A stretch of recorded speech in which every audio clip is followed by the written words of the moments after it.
Hello folks, and welcome back to my channel. Today we're continuing my studio etiquette series, and I'm talking about cleaning. More specifically, cleaning the table and the space between clients.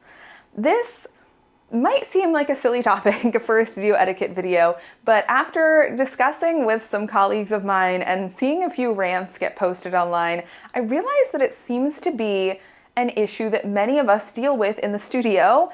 And I thought I could expand on it a little bit for folks at home to understand why we do things the way that we do.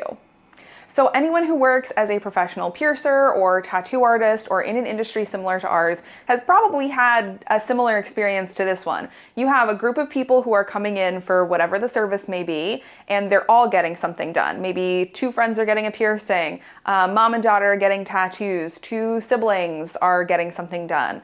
Whatever the case, they're all getting work done. So we're back in the room together, we're having a great time, we're laughing, we're joking, we're talking. The person who goes first, their service is finished up, and the piercer or the artist goes to clean down all of the equipment between everyone.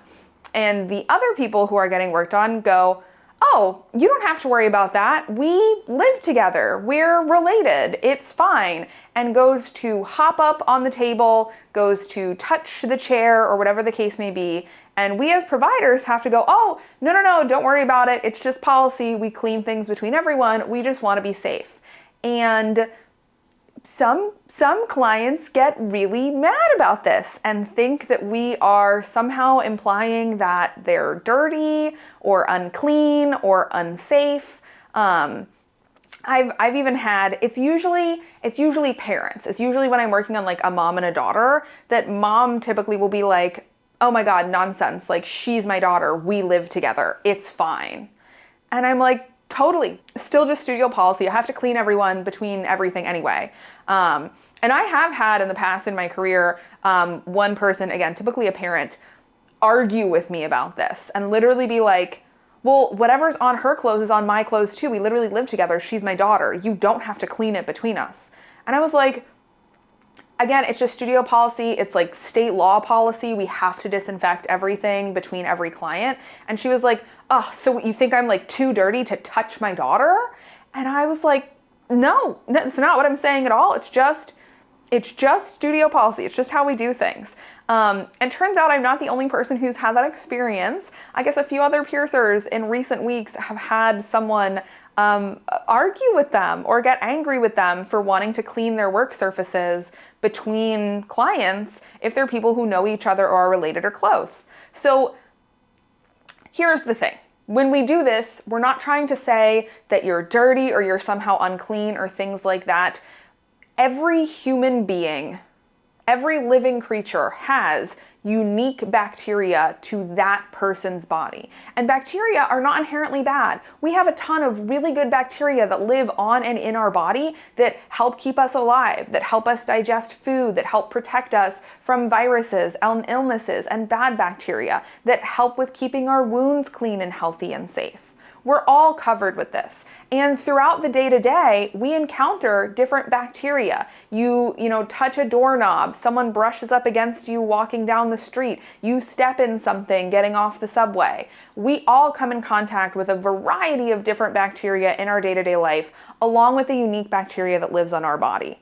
The reason why professional piercers and tattoo artists wipe down every surface that one person touched before they work on another person is because we don't want your unique bacteria to come in contact with that other person. Because you might have bacteria that lives on your skin or in your body that's really good for you and works for you, but could be unsafe or harmful to someone else. Likewise, you might just have some funky bacteria living on your clothes or on your shoes or things like that. And we just want to make sure that that doesn't spread around to anyone else. So in an abundance of caution and care, we wipe down every surface in between every service. And it's just to keep everyone safe and to make sure everything is as clean as possible. And the vast majority of time, this is a non-issue, and if anything, clients are very grateful to see me wiping down the table and wiping down my tray and washing my hands between touching their friend and then touching them, because they know that if I'm doing it between friend groups, I'm also probably doing it between complete strangers. And I'm willing to bet that even if you don't think I really need to clean things between you and your mom or you and your best friend, you probably hope I cleaned it between you and the random person who was in my room 20 minutes before you got here. So it's for health and safety. And it's not intended to be offensive or rude or anything. It's just a bare minimum policy that we have in place to keep everyone safe. And again, it could just be random bacteria that's on your clothing we're worried about. It could be the unique bacteria that's part of what makes you you. We just want everything to be as clean as possible. And it's also typically like state law or like a requirement in health department policies. I can't say with confidence that it's a requirement everywhere, because I can't say that I know the laws in every single state and county right off the top of my head. But in many states that I worked in, it is a legal requirement to disinfect surfaces that have come in contact with the client or the client's blood or bodily fluids between every single service. And that's just good practice. Your doctor should be doing it, your dentist should be doing it, your hairstylist should be doing it, your nail tech should be doing it, and your piercer and your tattoo artist should be doing it too. So in many places, it's also the law. We have to do this disinfection step between everyone.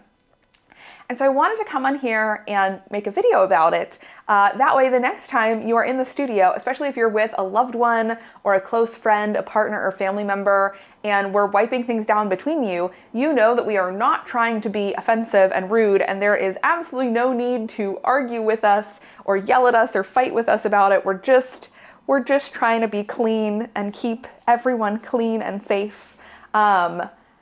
And I'm also kind of making this video so that if other piercers deal with someone yelling at them or fighting them about this, maybe they can send it to that person and be like, hey, here's this piercer Lynn who's even made a video about this and talking about this. We're not saying that you're dirty or trying to be rude. We just want to keep everyone safe. We just want to be clean. So studio etiquette, when you're in the studio and a piercer is cleaning things between you and another client, no matter how close you are, just let us clean it all. Just let us wipe it all down. You don't need to say anything. You don't need to make a fuss about it.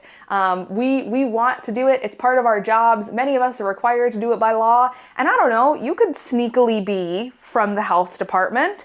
Sometimes they get crafty. So I'm not going to take any risk with my licensing, and neither will most other folks. So just hang out, chill, make some idle chit chat, look at your friend or your family member's cute new piercing, and I promise you everything will be dry and clean in just a matter of minutes, and we'll be getting started on your service next. But please don't yell at us for cleaning. We just want to keep everyone safe. All right, folks, thanks for hanging out and chatting, and I can't wait to see you again next week. Bye.